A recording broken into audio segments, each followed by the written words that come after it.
সুদীৰ্ঘ ৪১ বছৰৰ চাকৰিৰ অন্তত অৱসৰ গ্ৰহণ কৰিলে মেনাপাৰাৰ এগৰাকী আৰক্ষী বিষয়াই। অৱসৰ গ্ৰহণ কৰি নিজ গৃহলৈ উভতি আহিল বিষয়াগৰাকীয়ে। বিষয়াগৰাকীক আনুষ্ঠানিকভাৱে গাঁৱলৈ আদৰণি জনাই গাঁওবাসীয়ে। চাকৰি জীৱনৰ বহু অভিজ্ঞতা প্ৰকাশ কৰি আৱেগিক হৈ পৰিল লোকজন। ১৯৮৬ চনত অসম আৰক্ষীত কনিষ্টবল হিচাপে চাকৰিত যোগদান কৰে দৰং জিলাৰ মেনাপাৰাৰ যাদৱ চন্দ্ৰ ডেকা নামৰ লোকজনে। সেই সময়ত অঞ্চলটোলৈ গৌৰৱ কঢ়িয়াই আনিছিল লোকজনে। শেহতীয়াকৈ কনিষ্টবলৰ পৰা পৰিদৰ্শক পদলৈ পদোন্নতি লাভ কৰে বিষয়াগৰাকীয়ে।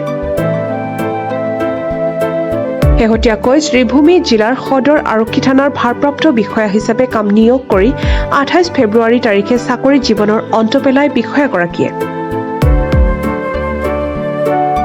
৪১ বছৰীয়া কাৰ্যকালৰ অন্তত চাকৰি জীৱনৰ পৰা অৱসৰ গ্ৰহণ কৰি নিজ গৃহলৈ উভতি আহে। আজি অঞ্চলবাসীয়ে পদযাত্ৰা কৰি ঘৰলৈ আদৰণি আনে।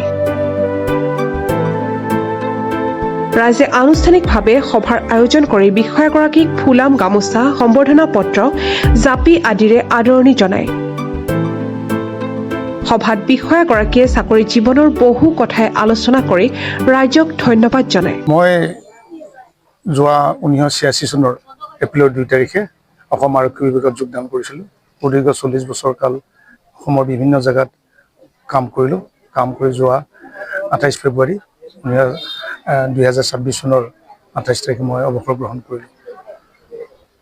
চাকৰি কালত বিভিন্ন জেগাত বিভিন্ন ঘাট প্ৰতিঘাট পাৰ কৰি আহিব লগা হৈছে। আচলতে কিছুমান ক্ষেত্ৰত আমি বহুত দুখী হ'ব লগা হয়। কিছুমানত আমি বাধ্যত পৰি কিছুমান কাম কৰিব লগা হয়।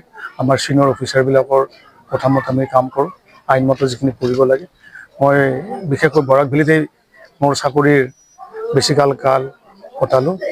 তাতে মই কাছাৰ জিলা, কৰিমগঞ্জ জিলাৰ যিটো শ্ৰীভূমি হৈছে আৰু হাইলাকান্দি জিলাত বিভিন্ন থানাত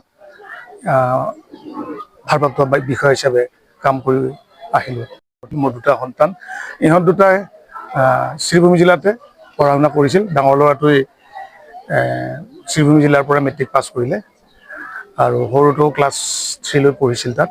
আকৌ এতিয়া ইহঁত মই ইয়ালৈ লৈ আহিলোঁ আৰু ময়ো আহিলোঁ নিজৰ ঘৰখনলৈ।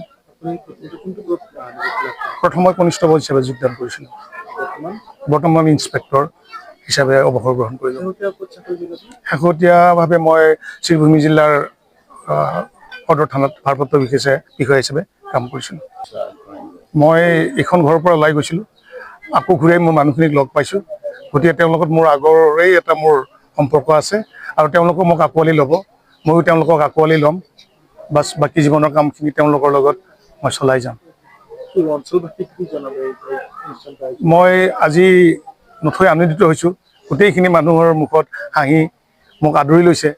তাৰ বাবে মই তেওঁলোকক ধন্যবাদ দিবলৈ মোৰ ভাষাই নাই। এই মুহূৰ্তত সদায় ভগৱানৰ ওচৰত প্ৰাৰ্থনা কৰিছিলোঁ, খাটিছিলোঁ ইহঁতক যাতে সুস্থ শৰীৰে কৰ্ম জীৱনৰ পৰা সুন্দৰভাৱে ঘৰখনলৈ লৈ আহে, গোটেই অপায়মল নহয়। সদায় মই ভগৱানৰ ওচৰত তাকেই কামনা কৰিছিলোঁ, সুস্থ হৈ আকৌ আমাৰ ঘৰখন মোৰ ওচৰত আনি দিব লাগে। হয়, এতিয়া মানে বহুত সুখী, ভাল পাইছোঁ। আমি ইমান দূৰে দূৰে থাকিলোঁ, তাত থাকিলেও আমি একেলগে থকা নহয়, খোৱা নহয়, ক'তো যোৱাই নহ'ল কোনোদৰে। এতিয়া ভাবিছোঁ একেলগে থাকিম, ঘূৰিম অকণমান, ল'ৰাটোক যাতে ভৱিষ্যত ভাল কৰিম দুজনে মিলি চেষ্টা কৰিম। দৰঙৰ পৰা ফাৰুক আব্দুল্লাৰ ৰিপৰ্ট, প্ৰাতঃ টাইম ডিজিটেল। শদিয়াৰ পৰা ধুবুৰীলৈ, বৰাকৰ পৰা ব্ৰহ্মপুত্ৰলৈ সকলোৰে মাজত চিনাকি এটা নাম প্ৰাতঃ টাইম। থলুৱা ভাষা, কৃষ্টি আৰু সত্য বাতৰিৰ আধাৰত প্ৰতিষ্ঠিত খবৰ প্ৰাতঃ টাইমৰ প্ৰতিটো বা বাতৰি পুংখানুপুংখভাৱে চাবলৈ Facebook, YouTube, website, Twitter, Instagram আৰু ব্লগাৰ পেজত লাইক আৰু ফ'ল' কৰক।